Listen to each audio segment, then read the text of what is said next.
Assalamualaikum warahmatullahi wabarakatuh. Waalaikumsalam warahmatullahi wabarakatuh. Agama adalah makrifat. Awaluddin makrifat. Maka kalau belum makrifat berarti belum beragama. Walaupun tahu teorinya, paham, yakin, percaya secara ilmu syariat, tapi kalau belum makrifat, kata Nabi, awaluddin makrifat. Awal mula orang mulai beragama adalah kapan dia mulai kenal Allah. Nah, agama sendiri itu sifatnya private ya. Nah, kalau syariat kan sifatnya umum. Nah, tangga menuju makrifat itu kan dari syariat, kemudian tarekat, hakikat, baru makrifat. Nah, syariat tadi kan umum. Kemudian tarekat adalah metodologi untuk masuk ke ilmu hakikat ya, yang vertikal dengan Allah Subhanahu wa Ta'ala lewat kerohanian. Yang hubungan vertikal ini sifatnya khusus ya. Tapi kan syariat kan umum, teori, hukum, aturan, kaidah, norma, undang-undang dan sebagainya itu sifatnya umum. Tetapi untuk ilmu hakikat sudah sifatnya private, diri sendiri, bahkan harus dialami hakul yakin. Nabi sampaikan hanya ilmu yang hakul yakin yang diterima Allah, sedangkan ilmu yakin dan ainul yakin tertolak. Ilmu hakul yakin ini harus dialami ya, private, personal.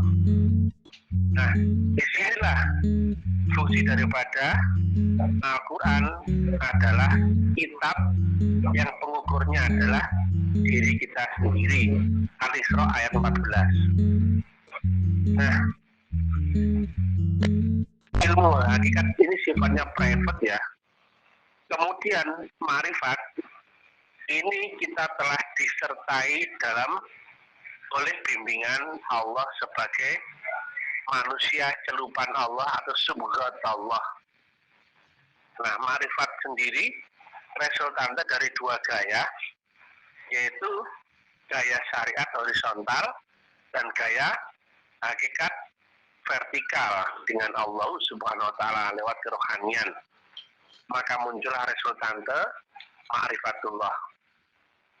Jadi nggak ada jalan lain menuju ma'rifat, harus lewat syariat dan hakikat. Makanya Nabi sampaikan, bersyariat saja tanpa hakikat akan fasik, berhakikat tanpa syariat akan sindik.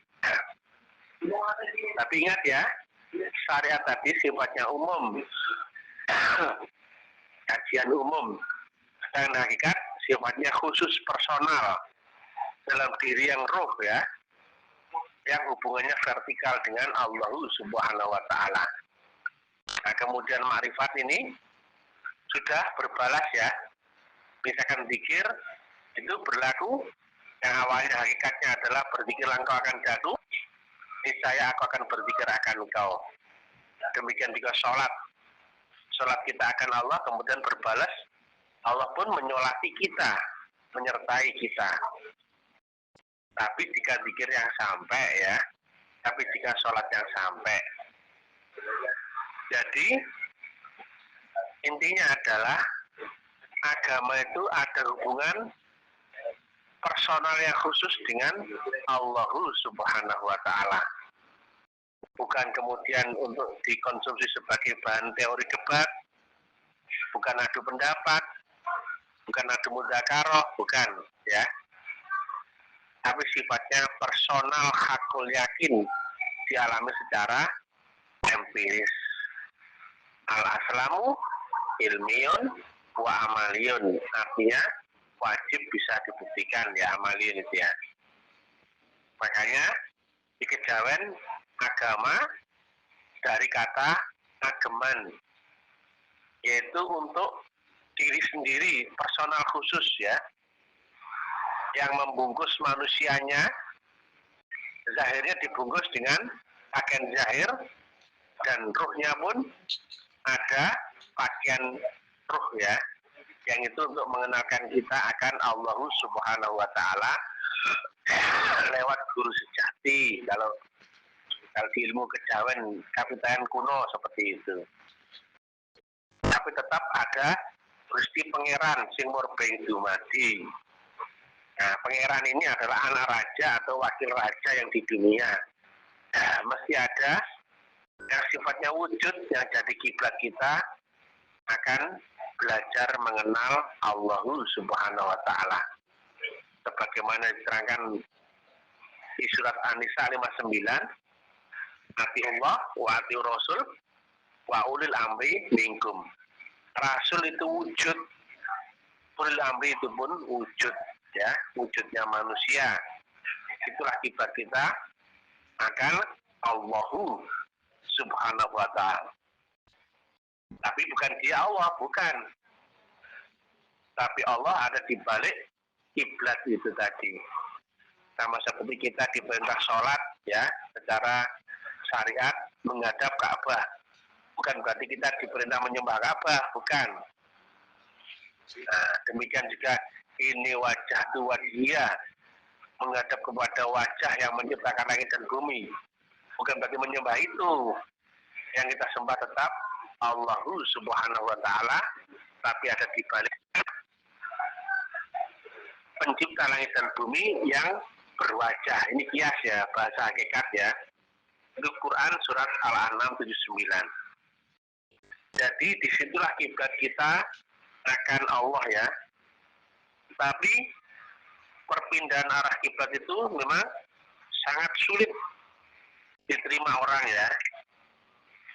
Karena kita harusnya berkiblat akan Rasulun min anfusikum atau bahasa 128.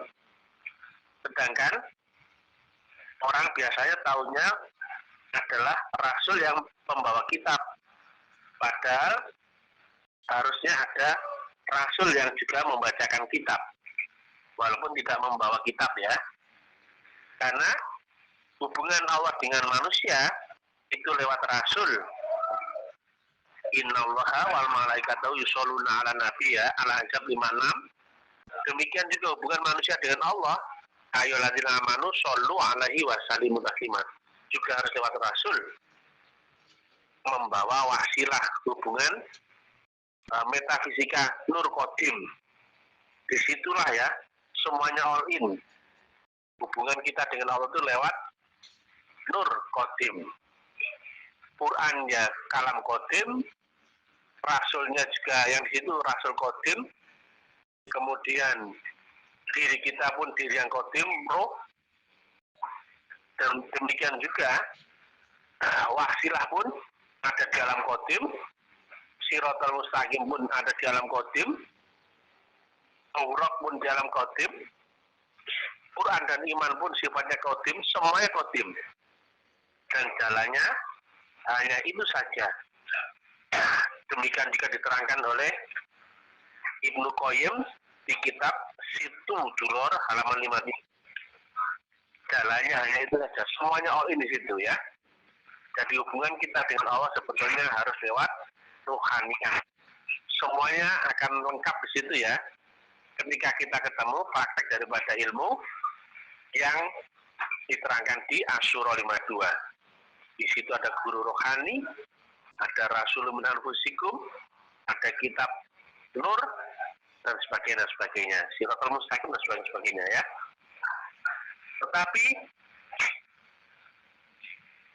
diterangkan di Al-Baqarah ya,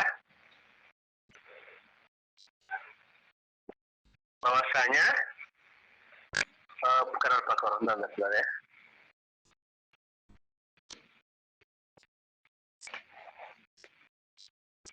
Perpindahan arah kiblat itu memang sulit diterima oleh orang-orang yang tidak mendapatkan petunjuk ya. Jadi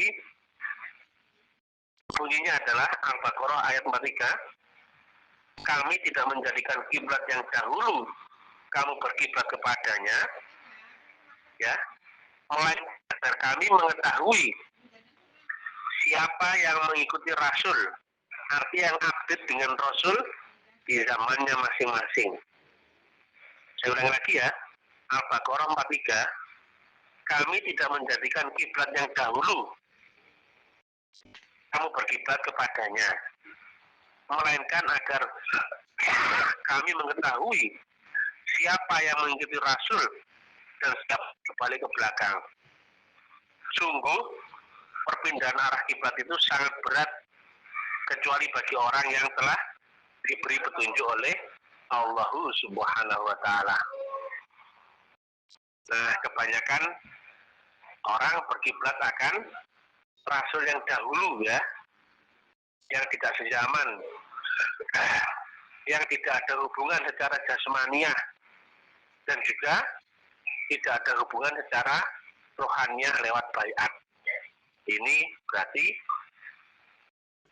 kontradiktif dengan ini bahasa, melainkan agar kami mengetahui siapa yang mengikuti Rasul. Maksudnya Rasul di zamannya masing-masing, karena dialah yang menjadi wakil utusan Allah yang di dunia. Rasulum min anfusikum atau bahasa 28.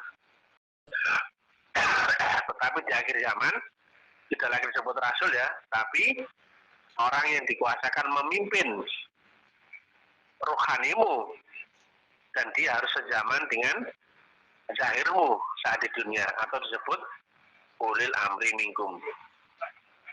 Jadi agama sifatnya personal karena kita belajar memahami lapisan diri sendiri, ya. Man arafa nafsah faqad arafa rabbah. Karena Allah adalah Maha Rohani, yaitu ada di puncak rantai tertinggi daripada roh kita sendiri. Jadi kita hanya fokus menyelami ke dalam, ya, ke dalam diri roh kita, yang ujungnya adalah agar bisa sampai ke akhirat Allah Subhanahu wa Ta'ala.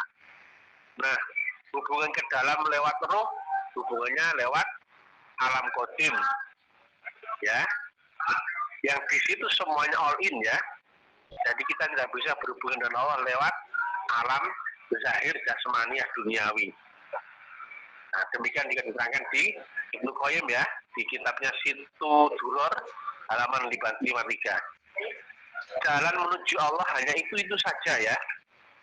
Jalan itulah yang juga dilewati semua roh dan juga seluruh, ya, aulia, para wali, para nabi, para syekh, ya, para rasul, semuanya pun lewat jalan itu juga. Makanya rukun iman wajib mengimani rasul-rasul dahulu dan kitab-kitab dahulu, dan masing-masing rasul tidak ada yang kontradiktif, semuanya saling mempertanggungjawabkan dan membenarkan karena jalan yang dilaluinya adalah sama, hanya saja makom dimensinya saja yang pencapaiannya berbeda.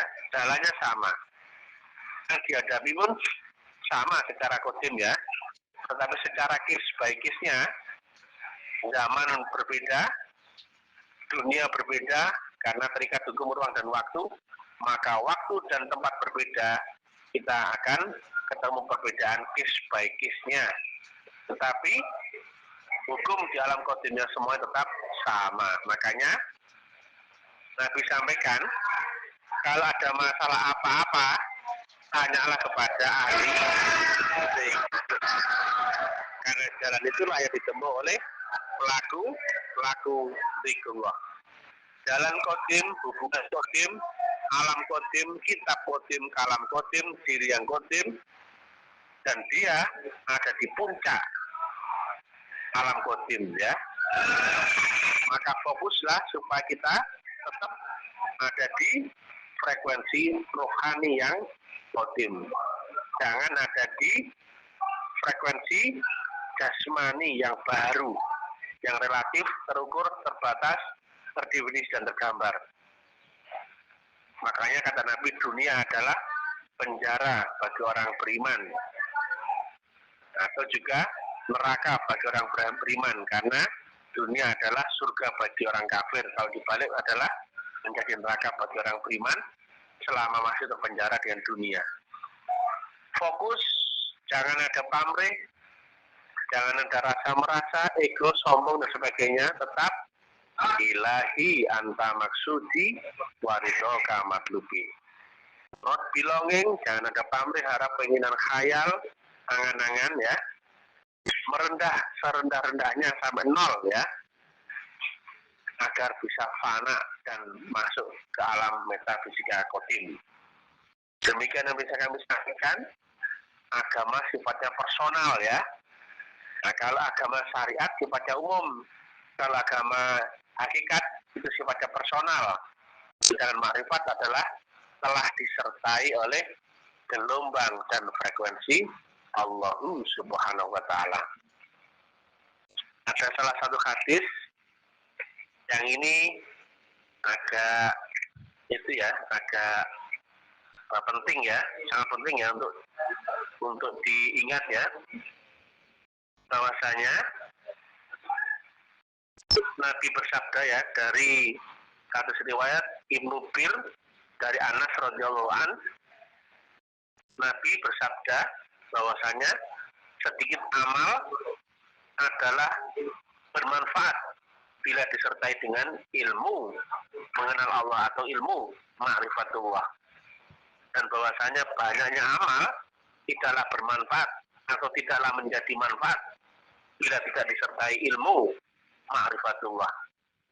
Artinya jika tidak dengan ilmu ma'rifatullah, maka amal ibadahnya menjadi tidak manfaat dan sia-sia, sebatas dunia saja, tapi tidak bisa tersambung, tidak bisa masuk ke dimensi kodim, dan tidak akan berhampir akan Allah ya, tidak sampai.